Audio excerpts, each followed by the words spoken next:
Olá! No episódio de hoje do Alimente, recebemos o nosso convidado Frederico Peres, biólogo, professor e pesquisador da Fiocruz, para nos contar um pouco mais sobre alimentos transgênicos. Oi, hoje o Alimente tem a presença do professor Frederico Peres, da Fiocruz.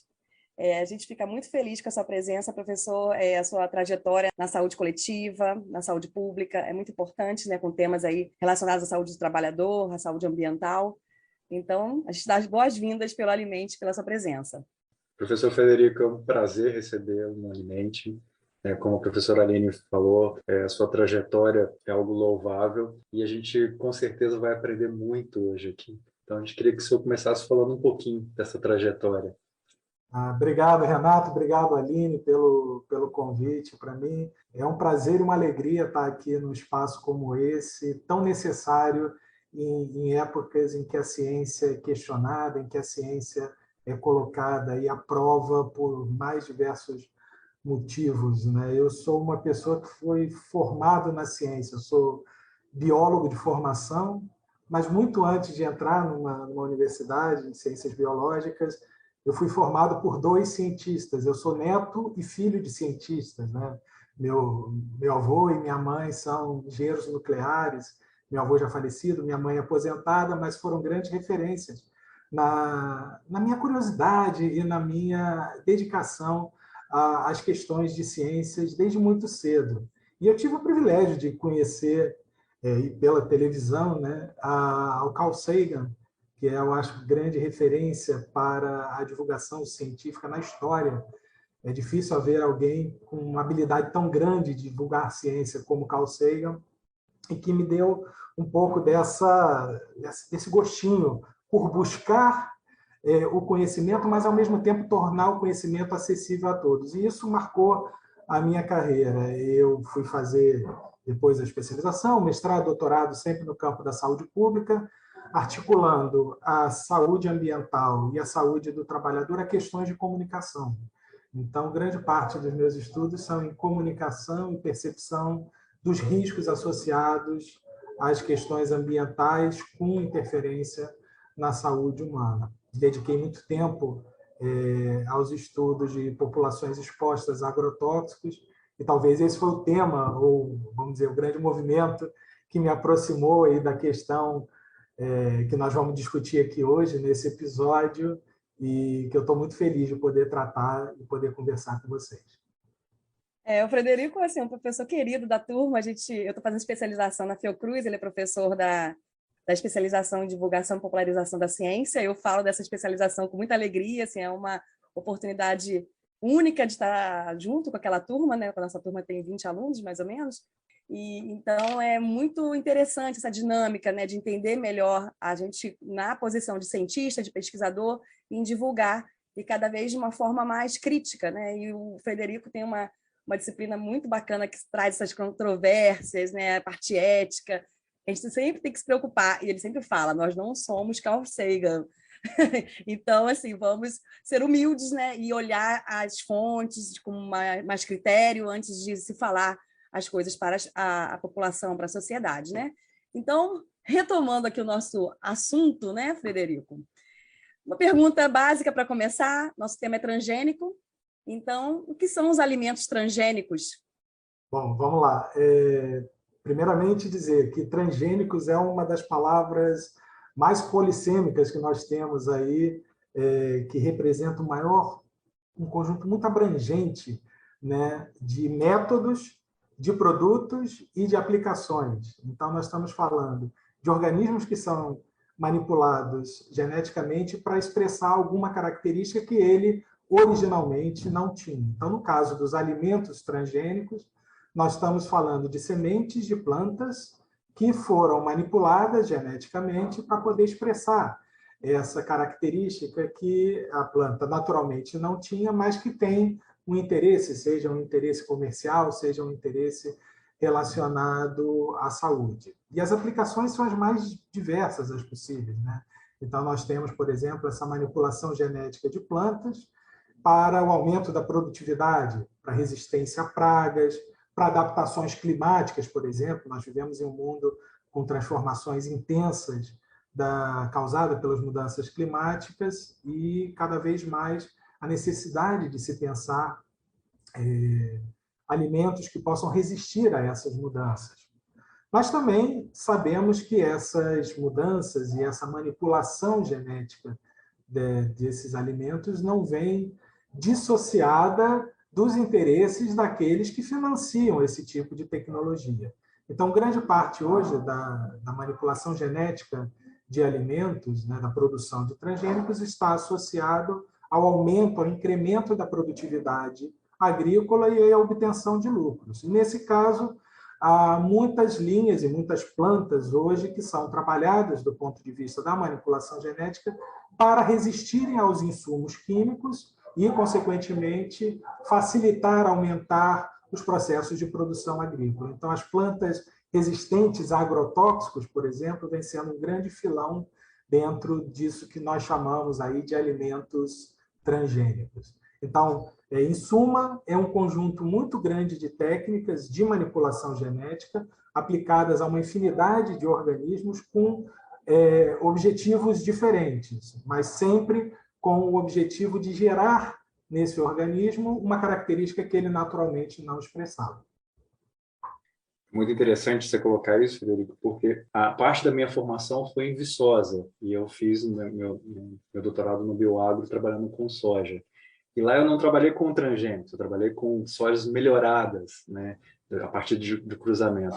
Isso sempre causa uma grande confusão, né, na maioria das pessoas. E aí vem uma pergunta que acho que é bem polêmica, mas ela é necessária, até porque é esse o objetivo do Alimente, fazer esse entendimento da ciência, né? Quando a gente fala de transgênico, existe comprovação científica que um transgênico possa trazer algum prejuízo, algum malefício à saúde da população? Qual é a sua visão que você tem sobre isso? Olha, Renato, acho interessante, até nem acho tão polêmica, porque é um assunto que vem sendo, felizmente, muito tratado, não com o enfoque necessário. Por isso eu louvo experiências como essa de divulgação científica, onde tem espaço para a gente discutir a questão na sua especificidade e separar literalmente o joio do trigo transgênico, né? Fazendo aí um trocadilho infame. Mas a questão que você trata, e foi interessante você resgatar, a partir do melhoramento de plantas, né? Porque nós estamos falando de uma tecnologia que não é tão nova, uma tecnologia de mais de 2 décadas, pelo menos, de tradição, que é utilizada, sim, para o beneficiamento de plantas. E as tecnologias, principalmente as tecnologias de alimento, elas têm sido associadas historicamente a uma aversão pública a respeito dos seus riscos em relação aos seus benefícios, né? Então, quando você me pergunta, por isso que eu digo que não é tão polêmica, porque essa é uma polêmica antiga, que, embora não totalmente superada, mas está sendo dada aí há muitos anos, né? E aí, quando você me pergunta se existe uma comprovação científica, eu primeiro fico olhando para a palavra comprovação, né? Comprovação praticamente vem de prova, né? Como se fosse um resultado, uma prova inequívoca, baseado na ciência, de que esses produtos geneticamente manipulados possam trazer algum malefício à saúde. E o que nós temos do ponto de vista do conhecimento científico sobre o tema é que diversos estudos vêm apontando indícios indicativos de que esses alimentos podem gerar problemas ou distúrbios à saúde, né? Uma questão importante a trazer quando a gente tenta relacionar alimentos geneticamente modificados à saúde é um pouco tentar entender a natureza de que distúrbios são possíveis ou que têm sido frequentemente ou mais frequentemente encontrados na literatura científica na sua relação com essa exposição aos transgênicos. Então, a gente vê muitos estudos que relacionam, por exemplo, o consumo de alimentos transgênicos a diabetes, a hipertensão, alguns tipos de câncer, a doença de Parkinson, algumas alergias. E quando a gente vai olhar para a origem dessas doenças, né, desses distúrbios, a gente sabe que são doenças cujas causas não são diretamente determinadas a uma única fonte. Então, são doenças multicausais que podem ou não ser causadas ou ter a sua situação agravada por conta do consumo desses alimentos transgênicos. Então, já existe, sim, na literatura científica, né, evidências de que esses alimentos geneticamente modificados podem trazer riscos à saúde, mas num ambiente de divulgação científica a gente precisa colocar isso no marco de incertezas, né? Teve um estudo recente que eu li há pouco tempo, ele foi feito em 2019, fazendo uma revisão de tudo o que se tinha em termos de segurança dos alimentos do ponto de vista da produção científica a respeito. E esse estudo mostrou que aproximadamente 5% da literatura científica sobre segurança de alimentos trata já da questão da manipulação genética dos alimentos e potenciais efeitos à sua saúde. A maior parte desses estudos são testes, né, são baseados em testes de correlação entre o consumo desses alimentos e a incidência dessas doenças ou desses distúrbios nas populações que consomem ou não consomem, ou que consomem mais e consomem menos esses alimentos. Então, isso é um problema, sim, que está presente na pauta científica, tem sido crescente em termos da sua publicação na literatura, mas a gente não vê uma outra discussão que está subsumida nessa questão. Porque quando a gente fala de alimentos geneticamente modificados, e aí vamos dar nome a esses bichinhos, né? Nós estamos falando, principalmente em termos de volume, nós estamos falando da soja, nós estamos falando do milho, nós estamos falando do algodão, agora mais recentemente do trigo. Então, são produtos que estão basicamente na composição de alimentos processados e ultraprocessados. São alimentos que são utilizados também muito fortemente na alimentação de criações animais. E aí essa discussão ela não pode estar dissociada da discussão dos riscos representados por esses alimentos processados e ultraprocessados, que aí tem toda a questão da discussão sobre a composição de gorduras, de proteínas e açúcares, que vocês são muito mais habilidosos em tratar do tema do que eu, mas também da própria questão do peso do consumo de carnes na alimentação humana e os impactos que isso pode ter. Então, o importante, quando a gente traz a questão para a discussão do ponto de vista da divulgação científica, é que a gente possa associar esses riscos que, sim, existem, já são relatados como evidências em boa parte da literatura acadêmica que está sendo produzida, mas que a gente possa colocá-los dentro de um contexto mais amplo sobre a segurança de alimentos e a nossa habilidade em fazer escolhas alimentares saudáveis. Muito bom. E assim, pensando numa questão mais ampla, e a relação dos transgênicos nessa produção, monocultura, com o agronegócio e com os agrotóxicos, nessa produção aumentada, né? Demanda mais agrotóxico, qual é a relação? Olha, eu acho que há uma relação direta entre a produção, o melhoramento genético de alimentos e o agronegócio, né? Eu mencionei o nome das criaturas, né? Soja, milho e algodão, principalmente, né? Como as 3 principais commodities que são produzidas em larga escala no mundo inteiro, baseadas em sementes manipuladas geneticamente. Então, a gente tem que admitir que o agronegócio é um dos principais beneficiários dessas tecnologias de alimentos.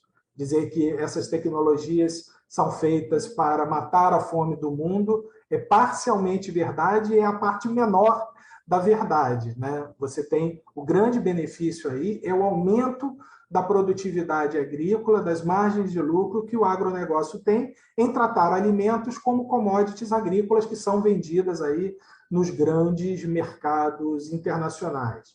E a principal destinação desses alimentos, dessas commodities agrícolas tratadas como alimentos, ou alimentos tratados como commodities agrícolas, desculpa, é a destinação que ela tem para a indústria de alimentos e para a criação de animais. E aí o que nós temos visto é que o aumento exponencial da produção de alimentos a partir de sementes transgênicas, de sementes manipuladas geneticamente, ela está muito relacionada com o aumento, com a expansão da produção dessas commodities agrícolas. Então, você vê países como o Brasil, por exemplo, cuja a matriz econômica é absolutamente dependente do agronegócio, estima-se que mais ou menos metade do PIB brasileiro, e o Brasil é um dos países mais ricos do mundo, e metade do seu PIB esteja relacionado ao agronegócio, isso tem um impacto direto no estímulo ao desenvolvimento desse tipo de pesquisa e nesse tipo de tecnologia para sustentar esse agronegócio. Então, países que, assim como o Brasil, têm baseado a sua economia ou tenha tornado num processo que alguns autores estão chamando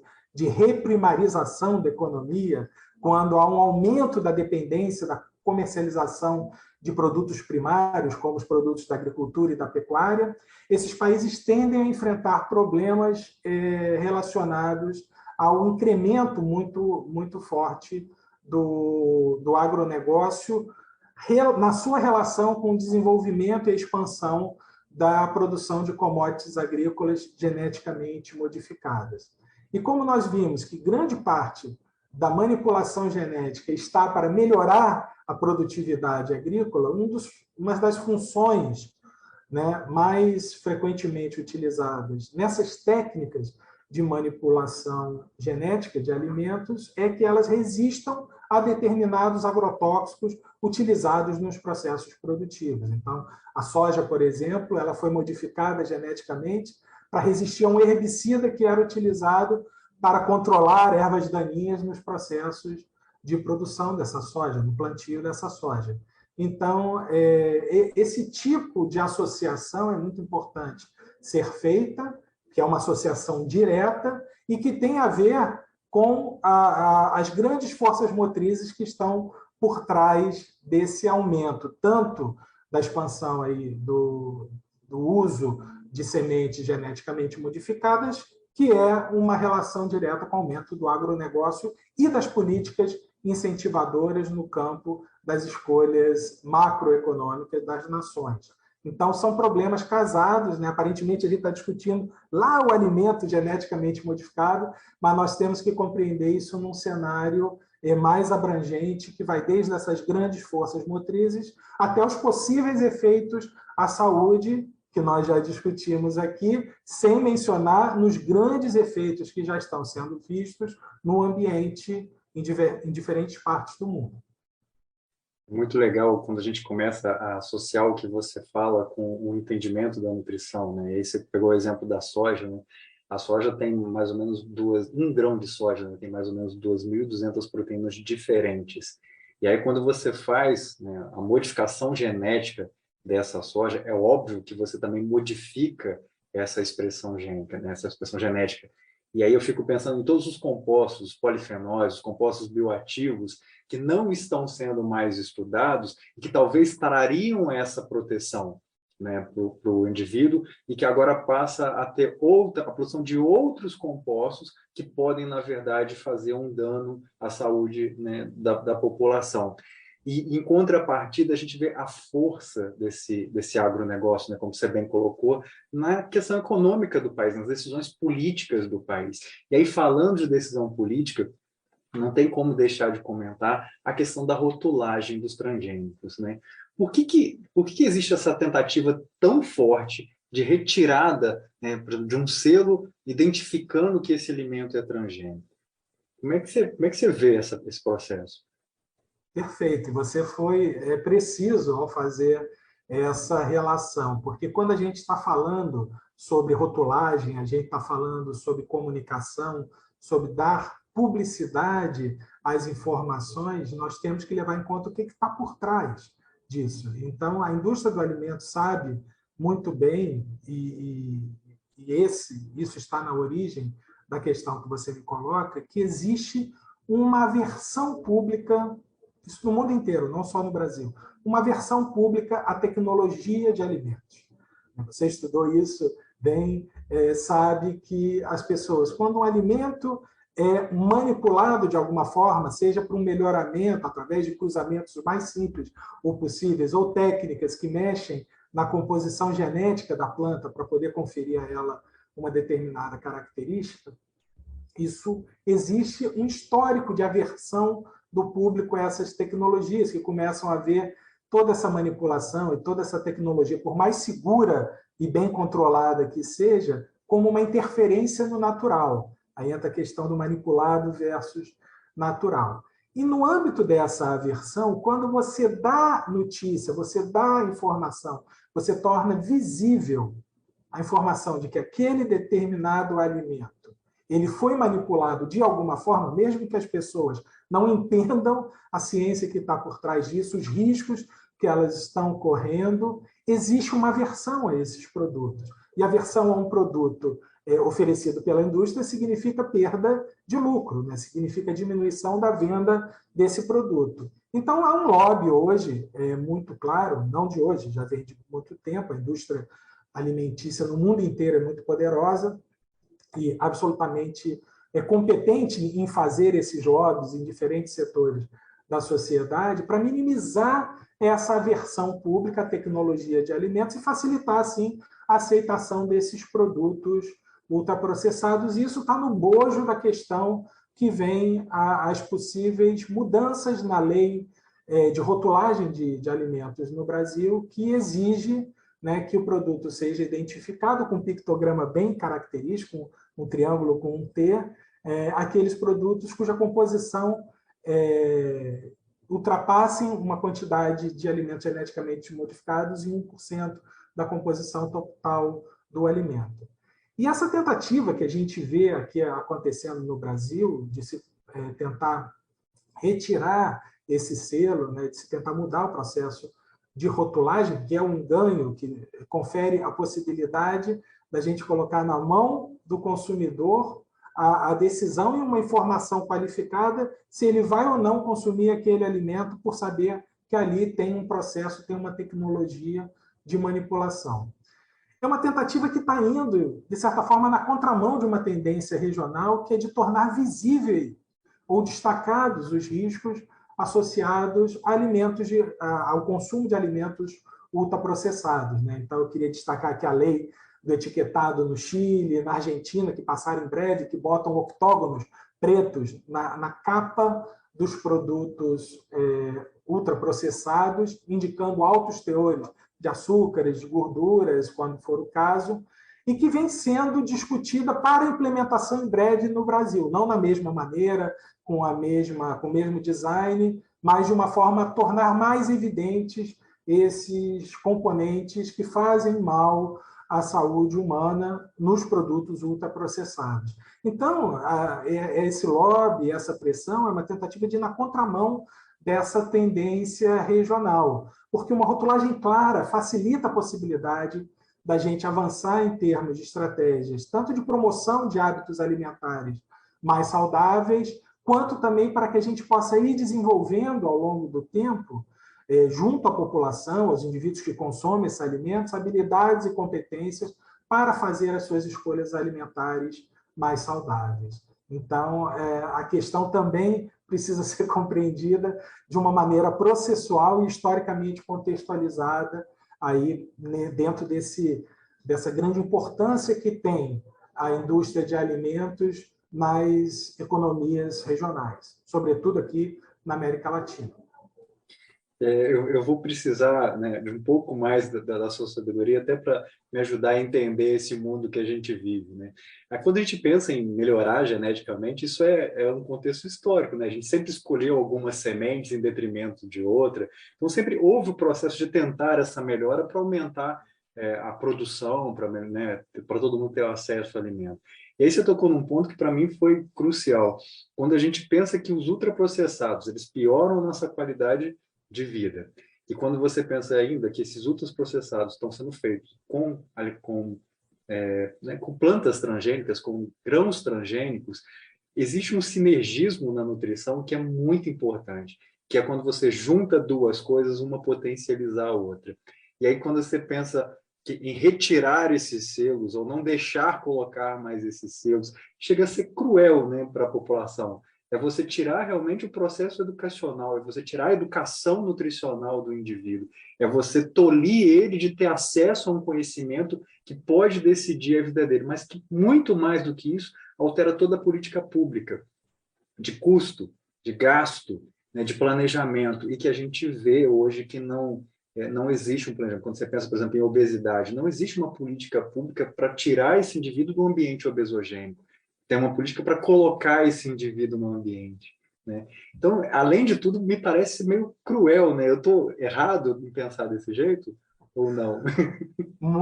Infelizmente não, Renato, mas muito pelo contrário, você não está errado e sua linha de raciocínio foi brilhante, foi completa, porque ela chega no cerne da questão. Ou seja, se nós temos a saúde, isso é colocado na nossa Constituição Federal como um direito de todos, um dever do Estado, deveria ser a nossa obrigação enquanto entes do Estado, enquanto setores que trabalham no setor saúde do Estado Nacional, né, poder promover estratégias para que os indivíduos, que os brasileiros, façam suas escolhas alimentares de forma consciente, com informações qualificadas, claras e de fácil apropriação nesse conjunto, né, de escolhas que ele faz cotidianamente para poder sobreviver. E aí você tem algumas questões que vão de encontro a esse marco que está presente lá na nossa lei máxima, né? Por exemplo, a gente não ter aí estimulados estratégias que facilitem aos indivíduos desenvolverem essas habilidades e competências para fazer essas escolhas alimentares. Então, a questão da rotulagem é uma das iniciativas que nós temos para promover o desenvolvimento dessas habilidades e competências para poder identificar, compreender, avaliar e dar sentido a essas informações que estão presentes no rótulo desses alimentos e que podem ser determinantes das suas escolhas, né? Tão logo, tem um dado interessante que tão logo a lei da rotulagem de produtos geneticamente modificados foi aprovada no Brasil, alguns anos atrás, houve uma discreta queda no consumo desses alimentos por diferentes parcelas da população brasileira, ou seja, aquilo gerou um impacto em termos do consumo de alimentos ultraprocessados. No Chile, por exemplo, quando passou a lei do etiquetado, que foi a maior, mais abrangente, feita aqui na nossa região, houve um consumo evidente, um consumo jamais substancial desses produtos ultraprocessados. Por quê? Quando você compra um produto e vê lá 3 octógonos pretos ocupando 40% do rótulo frontal desse produto, indicando alto teor de açúcar, alto teor de gordura, ou alto índice calórico dos alimentos, o indivíduo para pensar, opa, talvez esse produto aqui do lado não tenha isso, eu vou fazer a opção por ele, ou vou deixar de consumir isso e consumir um outro alimento na tentativa de proteger a minha saúde e a da minha família. Então, eu estou promovendo, a partir de uma política pública, uma política do Estado, eu estou promovendo que os indivíduos desenvolvam essas habilidades para a realização de escolhas alimentares mais saudáveis. E existe um conjunto, né, um nome que se dá a esse conjunto de habilidades e competências que os indivíduos vão desenvolvendo ao longo da vida para facilitar o seu processo de busca, compreensão, avaliação e significação de informações sobre saúde, que chama literacia em saúde.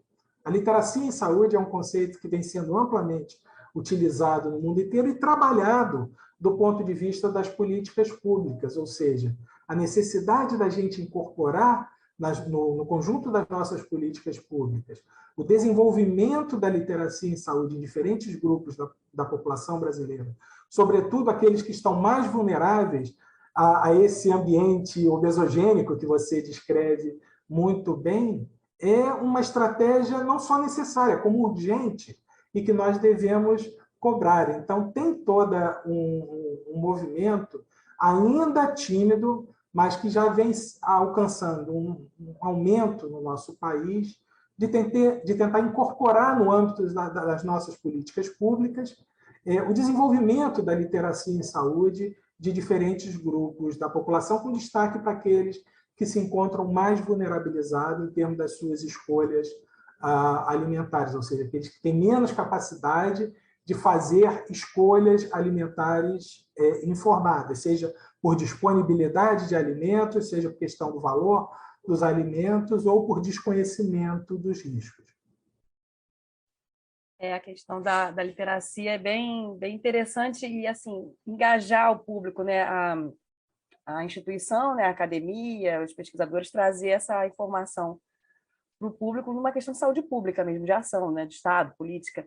E aí tentar entender se a gente vai no futuro vai conviver com os transgênicos, nós vamos conviver com essa opção alimentar, com rótulo.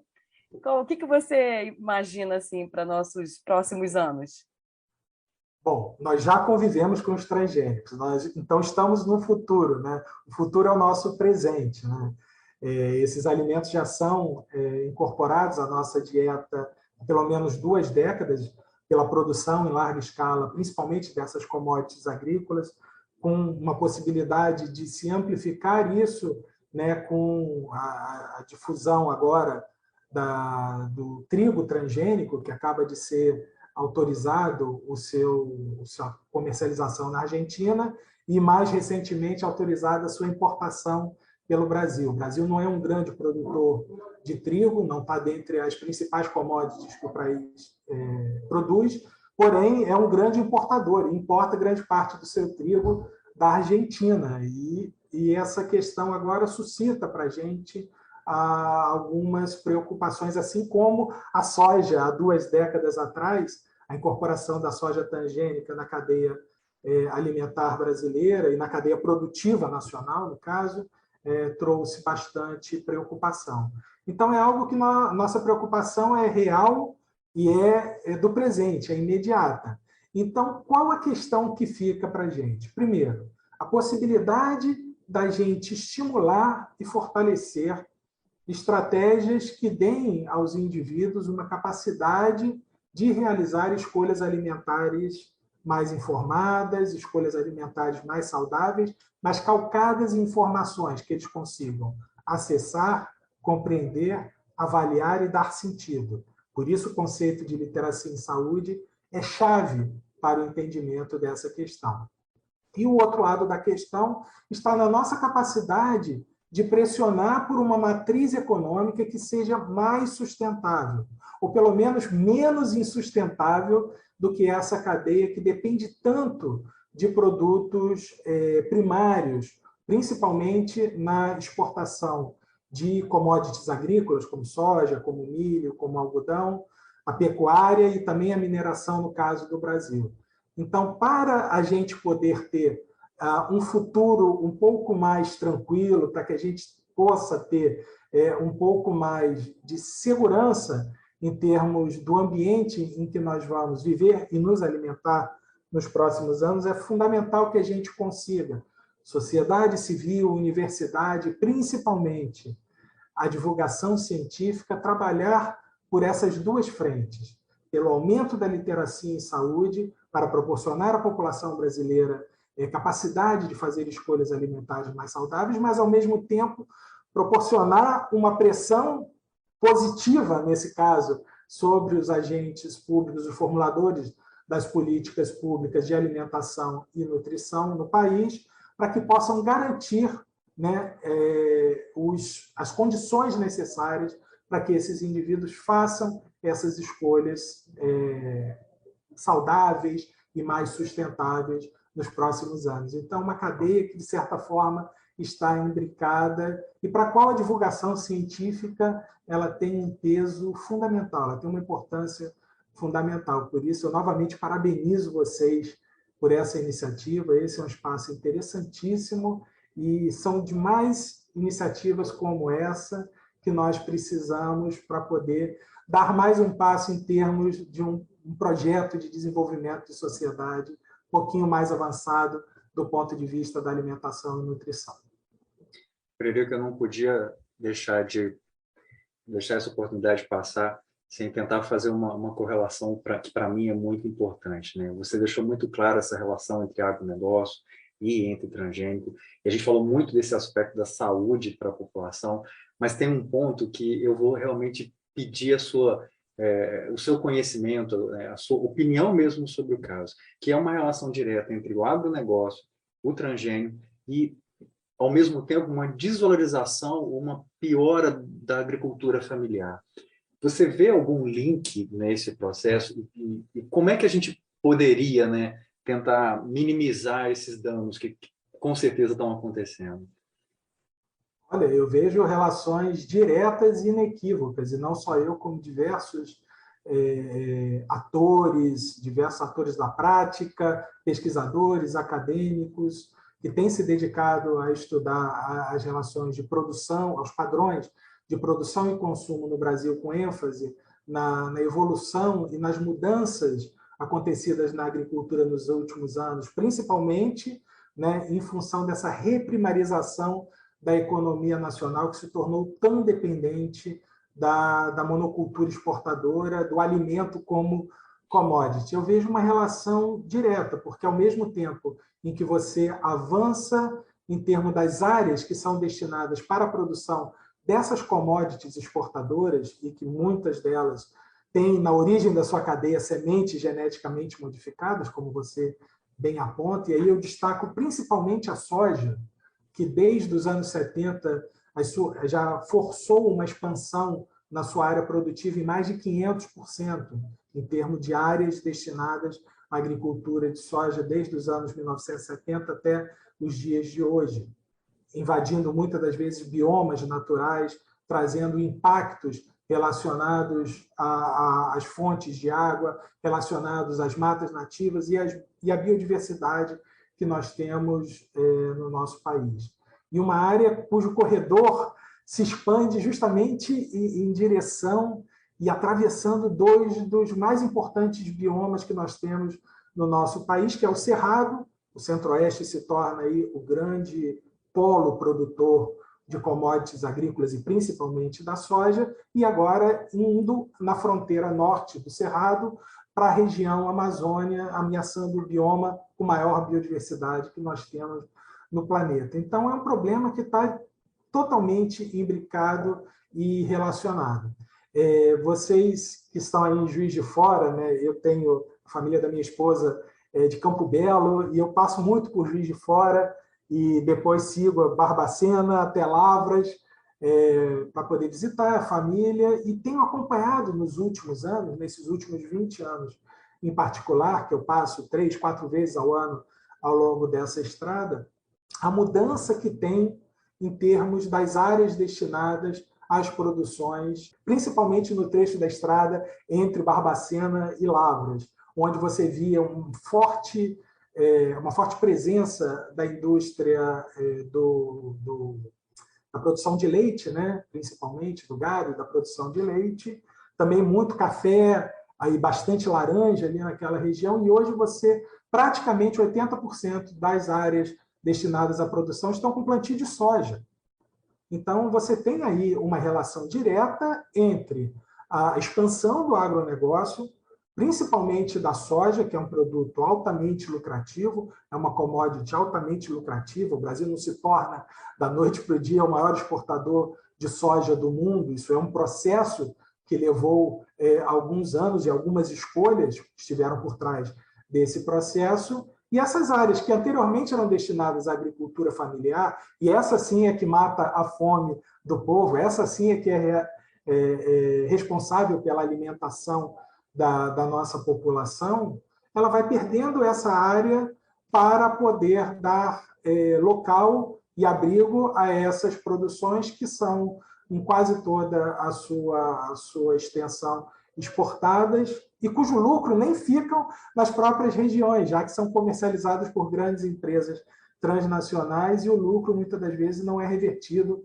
para benefícios no nosso país. Então, nós estamos diante de um processo, mais do que um processo, um ciclo vicioso, onde a reprimarização da agricultura brasileira, do agronegócio, né, o peso que ele toma em termos da cadeia econômica nacional, da matriz econômica nacional, ele gera uma série de consequências, não apenas para o ambiente, mas também para a disponibilidade de alimentos. E pensando no momento em que a gente já vive uma grave crise de insegurança alimentar, isso tem impactos diretos no agravamento dessa crise. Então, você é absolutamente preciso ao fazer essa correlação, e eu concordo em gênero, número e grau contigo. Pois é, né? Dá para ficar aqui umas horas conversando com o Frederico. Vamos conversar mais sobre outros temas. Foi um prazer te receber, assim, muita informação, né? É um momento crítico mesmo de reavaliar nossa presença como consumidores, né, no país, e o que a gente escolhe para levar para casa, né, para nossa família, o que a gente vai consumir, e o que isso está gerando aí impacto na saúde, no ambiente, política. Então, a gente agradece a presença aqui no Alimente. Muito obrigada. O Alimente é um espaço democrático, né? E a gente sempre coloca que a principal, né, vantagem do Alimente é essa democratização e trazer a ciência de uma forma mais acessível, né? E a sua fala, ela não só acrescenta, como ela também traz para a gente um conhecimento que é gostoso de entender, sabe? Você faz de um jeito com que a gente olha e fala assim, nossa, parece tão simples, mas a gente que trabalha com ciência sabe que existem anos, décadas aí de estudo e conhecimento para tornar isso acessível a todo mundo. E eu falo que foi um prazer realmente te conhecer, foi muito, muito bom poder sugar um pouco dessa sabedoria, e o Alimente te agradece mesmo por essa contribuição, porque com certeza isso vai ajudar muita gente a entender um pouco mais dessa confusão toda que a gente está vivendo. Viu? Muito obrigado. Ô, Renato, sou eu que tenho que agradecer a Aline também. Muito obrigado aí pela oportunidade. Eu sou um entusiasta dessa conexão entre a ciência e a comunicação. E eu nunca vi muito sentido na produção do conhecimento desarticulado da comunicação. Por isso, essa tentativa de sempre torná-lo, de alguma forma, interessante para algumas pessoas, entendendo que o conhecimento ele é sempre o ponto de partida para o desenvolvimento de um projeto de sociedade mais desenvolvido e nunca uma ideia fixa e final sobre determinado tema. Então, agradeço imensamente a vocês por essa oportunidade, felicito o Alimente, né, como uma iniciativa de discussão dessas questões tão pertinentes aí à nossa sociedade, e que viva a ciência, viva a universidade pública e viva a divulgação científica. Parabéns, meninos. Boa sorte, vida longa ao Alimente. E aí, gostou do episódio? Essa entrevista foi gravada por Renato Nunes e Aline Aguiar. O roteiro foi elaborado por Jéssica Silva, a arte por Ana Fontinelli e Scarlett Culano e a edição de áudio por Cauê Barbosa. O projeto conta com o apoio das pró-reitorias da Universidade Federal de Juiz de Fora e da Universidade Federal Fluminense. Obrigado por ouvir até aqui, não se esqueça de nos seguir para mais e até a próxima!